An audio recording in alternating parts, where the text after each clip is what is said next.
السلام علیکم ورحمۃ اللہ وبرکاتہ۔ میری بہت ہی عزیز اور ماں بہنوں،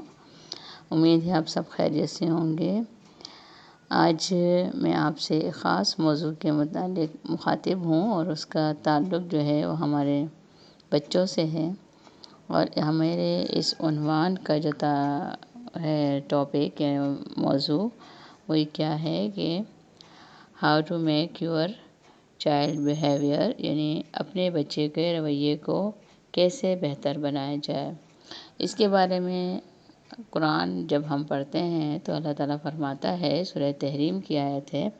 قُوْ أَنفُسَكُمْ أَهْلِيكُمْ نَارًا، اپنے آپ کو اور اپنے اہل عیال کو جہنم کی آگ سے بچاؤ۔ رسول صلی اللہ علیہ وسلم نے اس کے بارے میں فرمایا، كُلُّكُمْ رَاعٍ وَكُلُّكُمْ مَسْئُولٌ عَنْ رَعِيَّتِهِ، یاد رکھو تم میں سے ہر ایک ذمہ دار ہے اور ہر ایک سے اس کی رعیت کے بارے میں پوچھا جائے گا۔ اس حدیث سے ہمیں یہ بات پوری طرح ہمارے سامنے واضح ہو رہی ہے کہ اللہ کے رسول صلی اللہ علیہ وسلم نے فرمایا، اور قرآن میں بھی صلی اللہ علیہ وسلم نے یہی بات اللہ تعالیٰ نے ہمارے سامنے رکھی کہ اگر ہم جہنم کی آگ سے بچنا چاہتے ہیں تو پھر ہمیں ہر حال میں اپنے آپ کو بھی اور اپنے اہل عیال کو بھی، اہل عیال میں آپ کے گھر والے، آپ کے بچے، سب کو آ جاتے ہیں، کہ ان سب کا خیال رکھنا ہوگا۔ اور اس کے لیے ہمیں کیا کرنا ہوگا؟ ہمیں قرآن سے جڑنا ہوگا، ہمیں دین کی تعلیم کو حاصل کرنا ہوگا۔ جب ہم ان تمام چیزوں کو کے قریب جائیں گے، دین سے اپنا تعلق مضبوط کریں گے، تو اس صورت میں ہمیں کامیابی ملے گی، اور سب سے بڑی یہ کہ ہمیں جو ذمہ داری دی گئی اس ذمہ داری کو ہم بہتر طریقے سے کر پائیں گے۔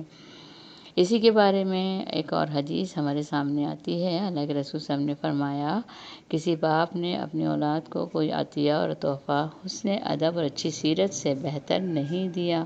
یعنی یاد رکھیں، اولاد کے لیے سونا چاندی، اچھا رہن سہن سب کچھ دے دیں،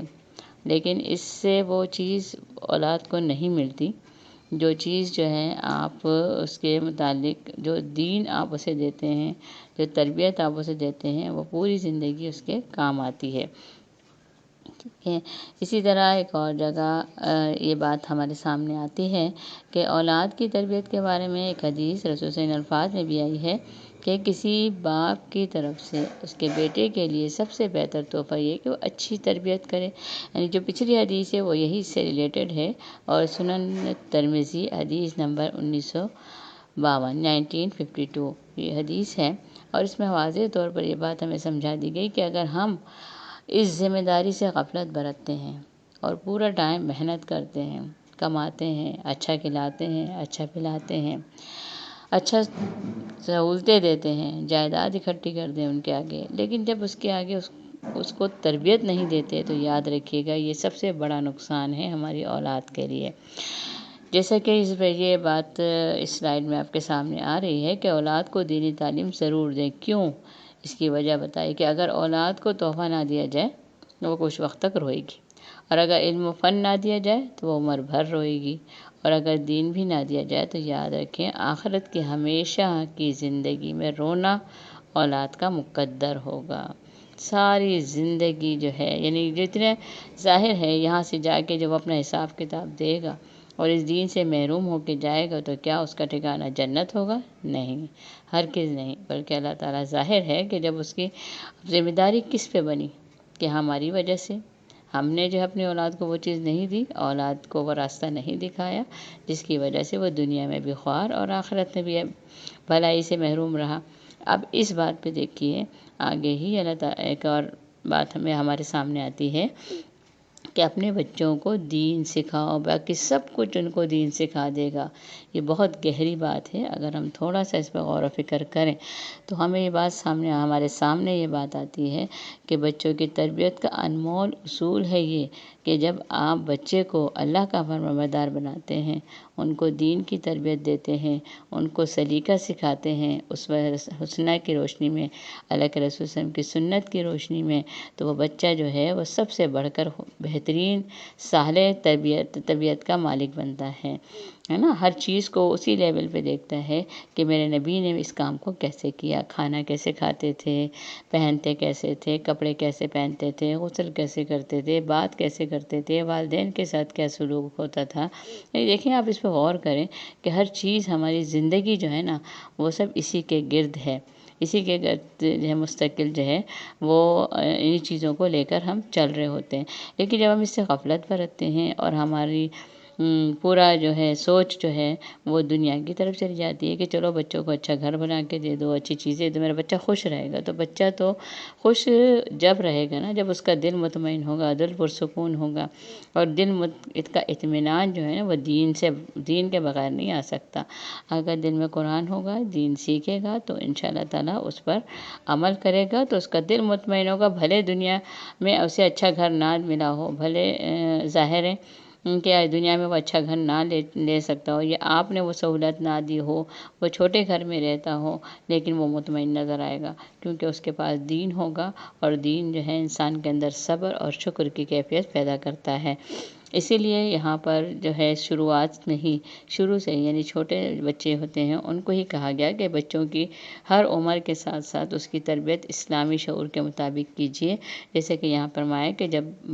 بچہ جو ہے 7 سال کا ہو جائے تو ان کے لیے آپ کیا کریں، ان کو حکم دو نماز کا، اور 10 سال کے بعد نماز نہ پڑھنے پر ان کو سزا بھی دو اور ان کے بستروں کو الگ کر دو. کیونکہ جیسے جیسے بچے بڑے ہوتے ہیں اسی طرح اللہ تعالیٰ جو ہے ان کے اندر وہ تمام شعور و تمام خصلتیں بیدار کر دیتا ہے. اس لیے آپ صلی اللہ علیہ وسلم نے فرمایا کہ اپنے بچوں کو 7 سال کے بعد الگ سنائیں، اور ذمہ داری والی بات بھی ہوتی ہے کہ بچوں کے اندر ذمہ داری پیدا کرنے کا احساس ہو. اب ہم اس بات پر غور کرتے ہیں کہ آخر ہم بچوں کی جو تعلیم و تربیت کرتے ہیں اس میں بگڑنے کی وجوہات کیا ہیں.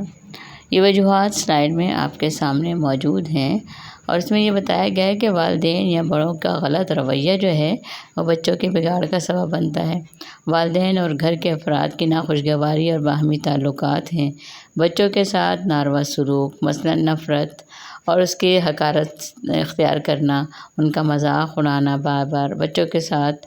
ان کے مار پیٹ کرنا، ڈانٹنا، شک اور اصلاح کی طرف سے مایوسی. یعنی اب دیکھیں ساری جو باتیں اور دوسروں سے ہر دم شکایت کرنا کہ یہ بچہ بہت بگڑا ہوا ہے اور اس بچے کو سمجھ نہیں آتی، میں بہت سمجھاتی ہوں اور یہ بہت بدتمیز ہے، اور یہ ساری باتیں نا یعنی بچے کے سامنے اس کی بے عزتی کرنا، اور ایسا اس طرح کیا ہوتا ہے بچہ احساس کمتری کا شکار ہوتا ہے. اور سب سے بڑی بات یہ ہے کہ بری صحبت اختیار کرتا ہے. اب دیکھیں ان تمام باتوں کو لے کر ہم دیکھیں تو ہم اس کو کیسے صحیح کریں اور کس طرح اس کی تربیت کریں، اس کے بارے میں آپ کو آگے بتاؤں گی انشاءاللہ. اور وہ یہ ہے کہ بچوں کو اپنے قریب کیجیے، بچوں کو ٹائم دیجیے، ٹھیک ہے نا. اب یہاں دیکھیں سب سے پہلی بات ہی یہی بتائی گئی، اور یہی بات اور اصول جو سمجھائے گئے ہیں سامنے سلائیڈ میں کہ اپنے بچوں کے قریب رہا کریں اور ان سے مشورہ کریں، ان سے تبادلہ خیال کریں، ان کے دل جیتیں. اور اس سے کہا کہ بھئی ان کے دل جیت لو قبل اس سے کہ مزید آپ کا نقصان ہو جائے اور آپ انہیں ہمیشہ کے لیے کھو دیں.